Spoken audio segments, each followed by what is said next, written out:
El Niño ఏదైతే వచ్చిందంటున్నారో ఇది భయంకరమైనటువంటి కరువు వచ్చేటువంటి ఆస్కారం ఉందని చెప్పి మనం మాత్రమే చెప్పట్లేదు. అమెరికాలో ఉన్నటువంటి పర్యావరణ శాస్త్రవేత్తలు కావచ్చు, వాళ్ళు చెప్తున్న మాట ఏంటంటే చాలా భయంకరంగా ఉండబోతుందని చెప్తున్నారు. మీకు తెలుసు కదా, మీరే చెప్తున్నారు వర్షాలు పడితే బ్రహ్మాండంగా వ్యవసాయం అయితే 2,80,000 మెట్రిక్ టన్నుల 2,80,00,000 మెట్రిక్ టన్నుల ధాన్యం పడిందని చెప్తున్నారు కదా. ఇవాళ తెలంగాణలో ఎక్కడ కూడా ఇవాళ వేసిన విత్తనాలు మొలుస్తలేవు.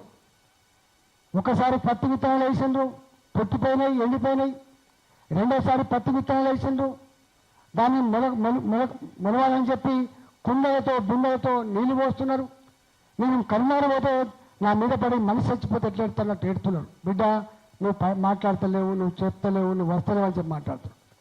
మేము అన్నదేంటి, అది చూసి ఆ మాట విని చెల్లించిపోయి మేము ప్రెస్ మీట్ పెట్టి ముఖ్యమంత్రి గారు అన్నాం, రాజకీయాలు పక్కకు పెట్టు రేవంత్ రెడ్డి గారు, బ్రాడ్గా ఉండాలి మీరు, ఈ రాష్ట్ర ముఖ్యమంత్రి మీరు.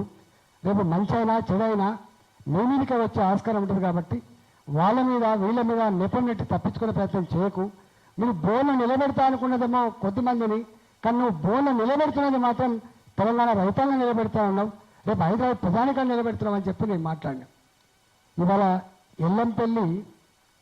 ఎల్లంపల్లి ప్రాజెక్ట్ ఏదైతే ఉందో ఈ లక్ష్మీ బరాజ్ అన్నారం సుందిళ్ళ నుంచి వెళ్ళి అక్కడికి ఎత్తిపోస్తే ఒక 6 టీఎంసీల నీళ్లు రేపు ఎన్టీపీసీ కావాలి, ఒక 5 టీఎంసీల నీళ్లు సింగరేణి ఆధ్వర్యంలో నడుస్తున్నటువంటి జెన్కో స్టేషన్ కావాలి, ఒక 4 నుంచి 5 టీఎంసీలు లోకల్ డ్రింకింగ్ వాటర్ కోసం కావాలి, 10 టీఎంసీల నీళ్లు ఇవాళ కేవలం హైదరాబాద్ డ్రింకింగ్ కోసమే రావాలి.